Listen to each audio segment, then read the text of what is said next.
Hey guys, my name is Justin and welcome to Hellsborough, where we care about the design behind designer luxury. And if you do too, make sure to subscribe. So for today's video, I have another Battle Royale. I know, this is the same noise I make every time. That's how my mind works. So if you're not familiar with Battle Royales, we take 8 different bags, we pit them up one against the other, kind of like tournament style, elimination style, until we have a winner. I typically look at like design, history, sometimes practicality.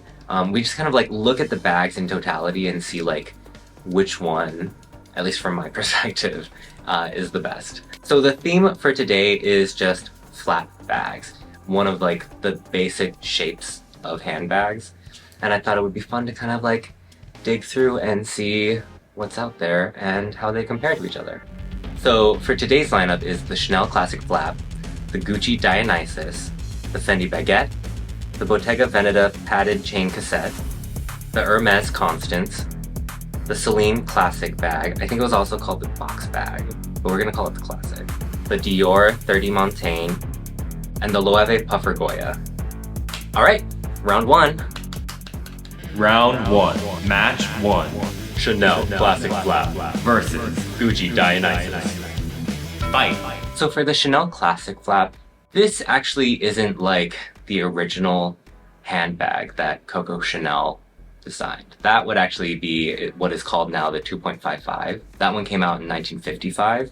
And that bag was actually quite revolutionary in the way that people thought about handbags. The way that it was actually a shoulder bag instead of just being a top handle. What they say is it freed up women's hands to carry more, to do more things, and be more able to like complete tasks or whatever while they're still carrying a bag. We don't necessarily need to recognize the person who did it, but at least acknowledge the accomplishment that that did and kind of how it acted as a catalyst for how we see handbags nowadays, at least, right? That being said, it was in, I think, they took a time machine, they went back to the future, but then they went from the past and then brought it forward. It wasn't until like 1983 that Karl Lagerfeld revamped the 2.55 and created the Classic Flat. I think it's now called like the 11.12 or something like that. But to just go briefly over this bag, I know we all know what it looks like, but there's a quilted diamond matelassé with like padded leather, a interwoven chain with leather, and then of course the beautiful fainting pocket in the back, and then the CC turn lock, which is the hardware that keeps the bag shut.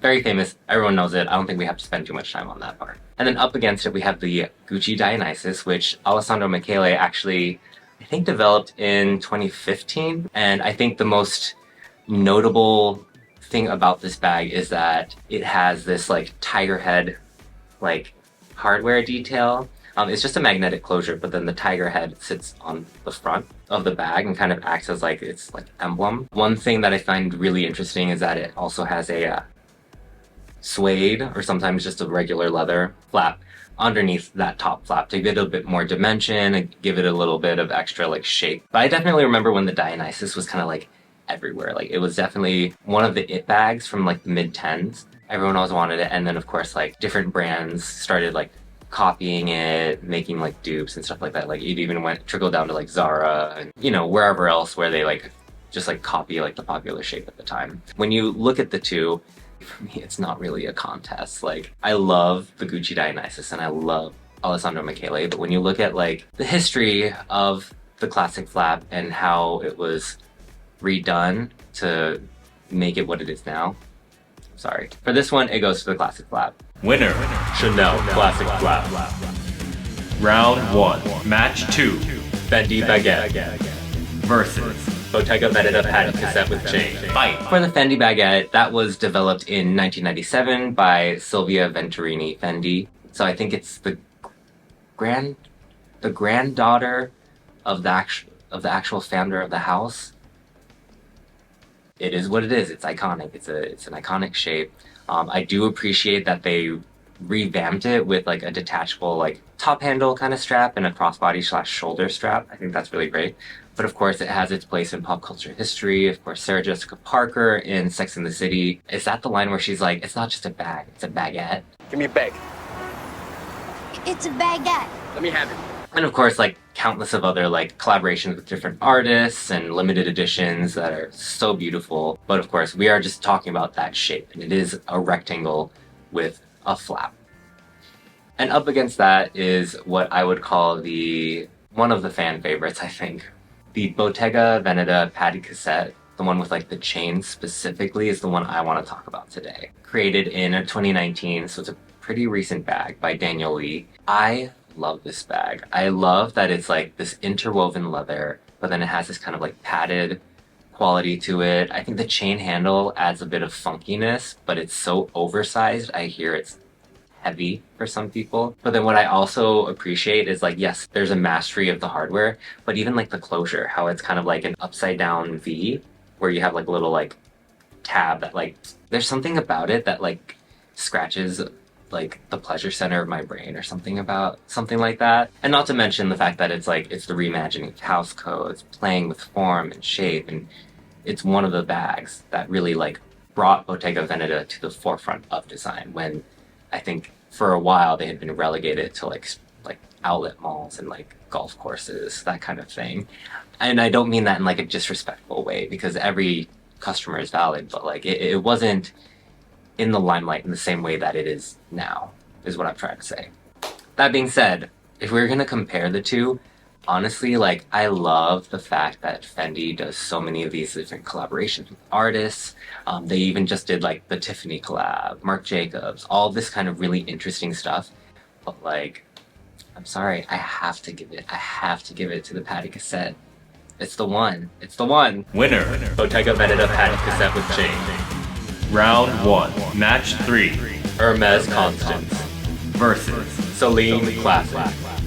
Fight. Okay, now we've kind of stepped into the second half of the Battle Royale in a way that's like, the first 4 bags, I don't know if you noticed, but they're very much like rectangular. They have a very similar kind of proportion in a way. And then these ones that follow are all kind of the same kind of square shape. And that first one being the Hermès Constant, both in this part of the lineup, but also historically, I guess you could call it. So this bag was developed in the house 1967 by an unnamed woman designer, which I'm like, that's a problem for me. Like, you don't have the records of who developed this bag because it's a woman, probably. Like, that just doesn't sit right with me. Specifically because this bag is named after that person's daughter, apparently. So it's called the Constant because this designer named it after her soon-to-be born daughter.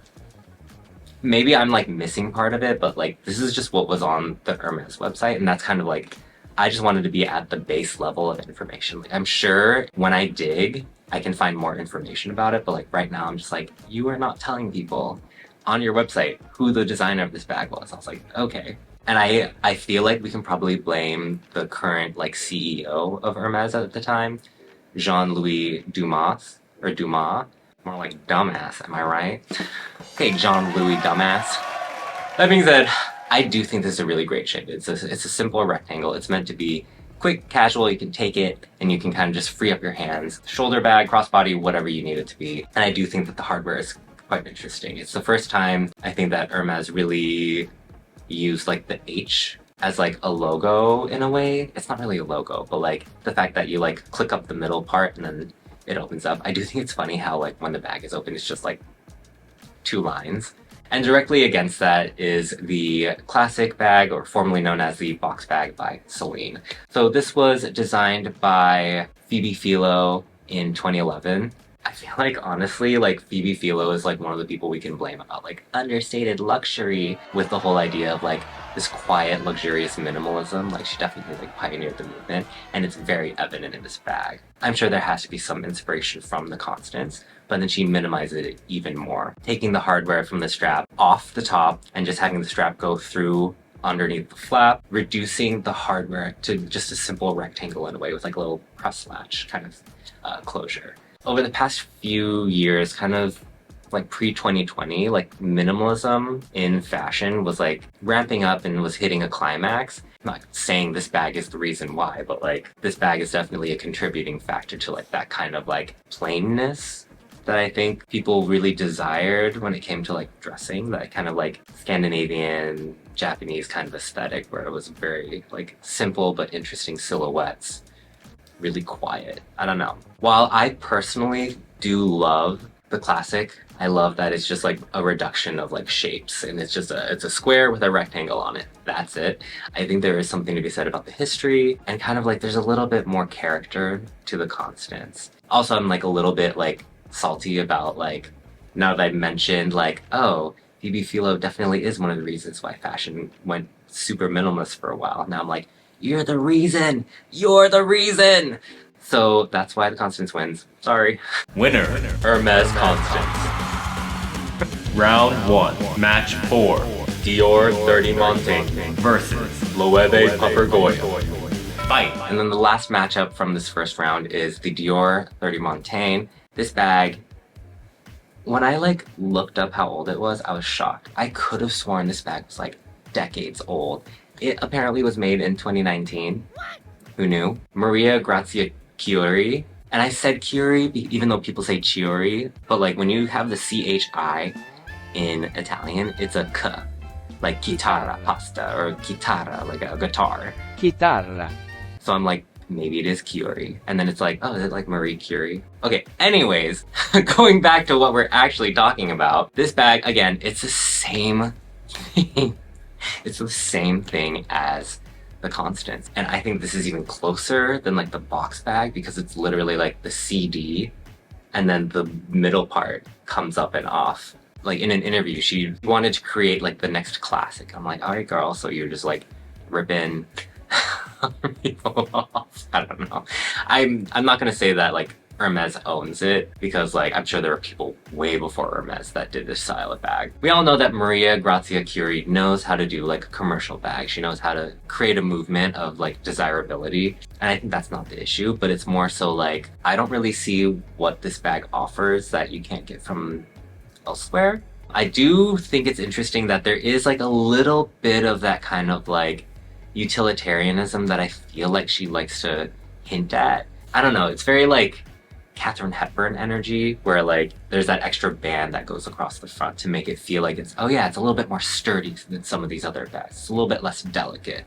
I do appreciate that. In the end, it still is just, it's a rectangle with a long strap with the initials of the house on the front that you use to pop off, and that's how you get in the bag. I'm like, it feels a bit passé in a way. And then we have the Loewe Puffer Goya. There's something about this bag that like drives me crazy. So the Goya bag was introduced in just 2021 by Jonathan Anderson, and it was just last year, if you're watching this like in current times, in 2022 when he introduced the Puffer Goya. Honestly, like there was a time when like a stretch of like 3 years where every single brand was putting out this kind of like constant like dupe kind of thing, right? And that's what the Goya was. I thought it was very like meant to be like the Constance. I think it even has like the hardware on top that holds the strap in, which I'm like, okay guys, like.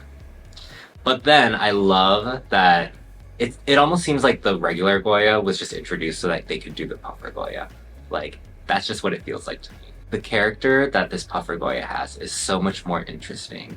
And it's not done like regular padded bags. Like this one is just like really like pumped up. And I think that's the strength of it. So like for me, when you compare something like the 30 Montaigne versus the Puffer Goya, obviously the one that's more interesting and the one that's gonna win is the Puffer Goya. Winner, Loewe Puffer Goya.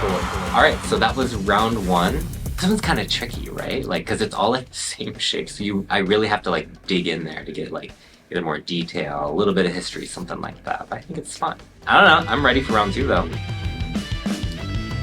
Semi-final, match 1. Chanel Classic Flap versus Bottega Veneta padded cassette with chain. Fight! So interestingly, these two bags have a lot in common. They both have like some sort of like quilting slash padding done in like a squarish kind of pattern. They both have chains. They're both flat bags, but we know that's why they're here. And it's kind of interesting because what Daniel Lee did for Bottega is something similar that Karl Lagerfeld did for Chanel, specifically the classic flap. So like I talked about before, the 2.55 bag revolutionized what a shoulder bag was. When you look at how Karl Lagerfeld took like the codes, like the ideas and concepts behind that bag and like kind of modernized them. He saw the chain handle, he was like, all right, let me add some leather to add a little bit more luxury, maybe a little bit more comfort as well. He changed up that Mademoiselle turn lock from that like pretty unbranded kind of look to the CC turn lock, which many people know and love and recognize now. In his way, he created that classic, which felt very modern at the time, but now it feels very just like, feels like it's always been there in a way. If that makes sense. I think the thing that's interesting to me about that though is like he kind of like updated all the parts that kind of come in contact with the person carrying the bag. The turn lock, the chain where it touches your body. I just find that very interesting that that's kind of, to me, where the most updates kind of happened. I don't know, and in this way, it kind of feels like the padded cassette is almost an homage to the classic flap. Like we have a bit of like padding, which I recognize, like the regular cassette, it's a flat texture. So then to like amplify that kind of volume that's happening for the padded cassette, I think is something that like Daniel Lee did on his own, but then still you have that square kind of checkerboardy-ish texture / pattern that's happening.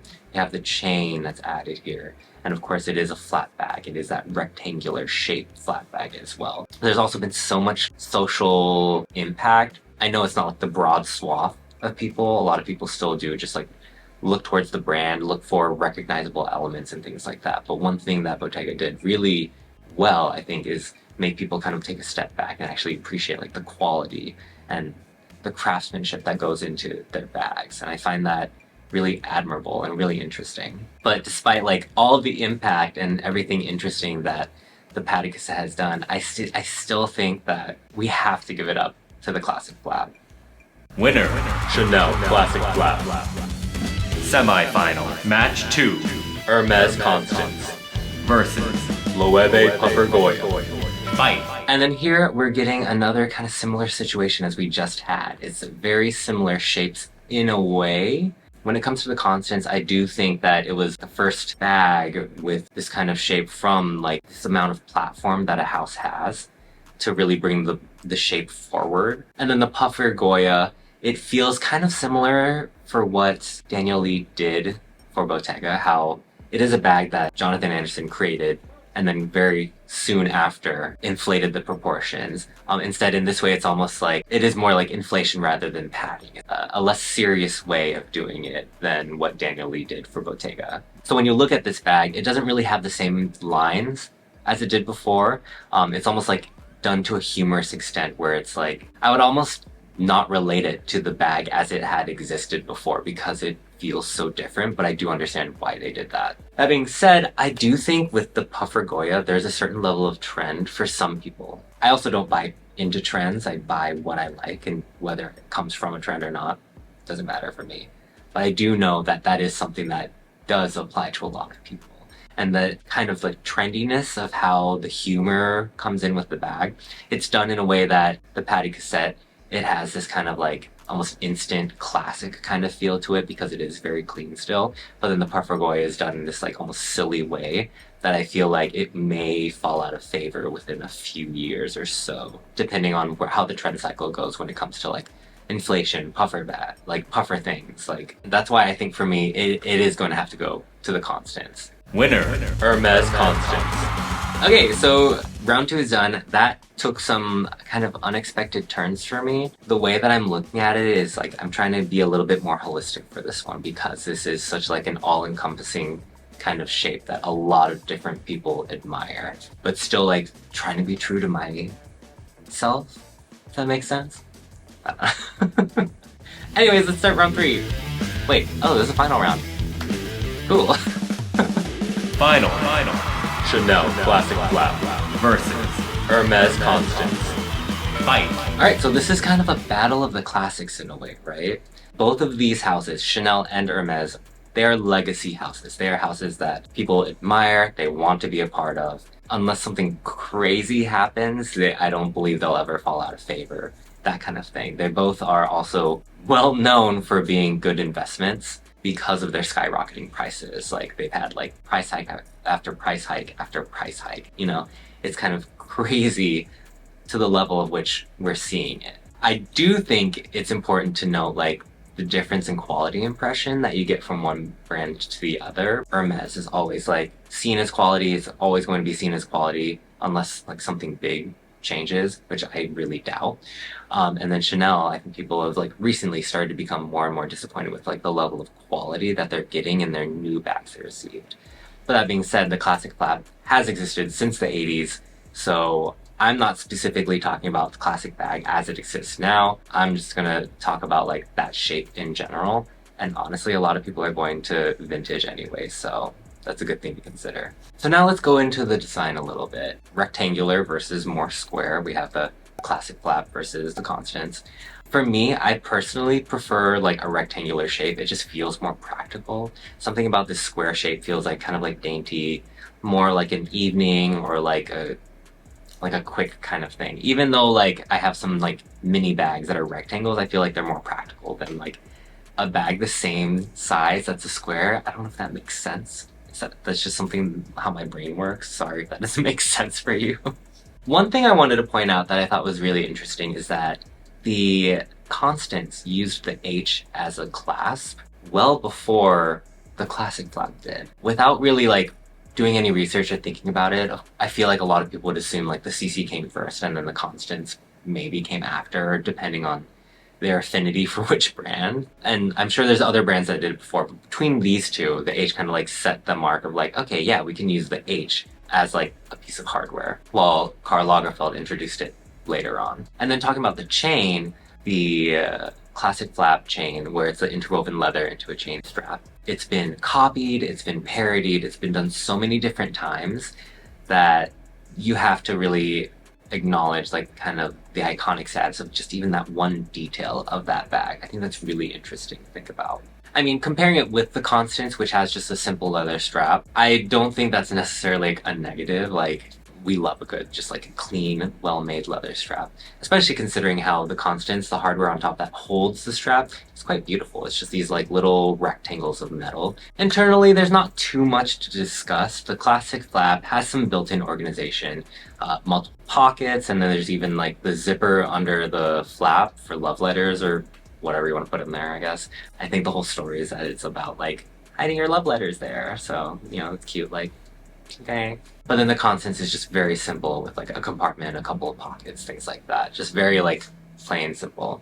I mean, I know a lot of us can all acknowledge the power that a good classic has, but I think one of these bags definitely has, when you're looking at the bag in totality, there's a certain level of like richness of details that this bag has, while still not feeling cluttered or gaudy or overdone in a way. And of course, like, history plays a part into everything, but really both of these bags have like a good amount of history. Even though like Hermès, you really kind of dropped the ball and knowing a woman designer, at least speaking to it in a more forward way, I'm saying. When it comes to this winter, it does make sense why this bag is like a bucket list bag for so many people. So that's why it has to go to the Chanel Classic Flap. Champion, Chanel Classic Flap. Honestly, I, in a million years, would have never said that the Classic Flap should win anything, so I'm a little surprised that it won. I get why people like it, but it's just not my personal favorite. You know, I'm just trying to be like open-minded and like look at all these different aspects of things. I don't know, let me know what you guys think. Do you agree that this bag should have won, or would you have liked to see something more like interesting? Let me know. I love hearing from you guys. But that is all I have for you today. So if you like this video, please make sure to like and subscribe. It lets me know that you like this kind of content and that you too care about the design behind designer luxury. Until next time, stay flappy. Get it? Because flap bags and flapping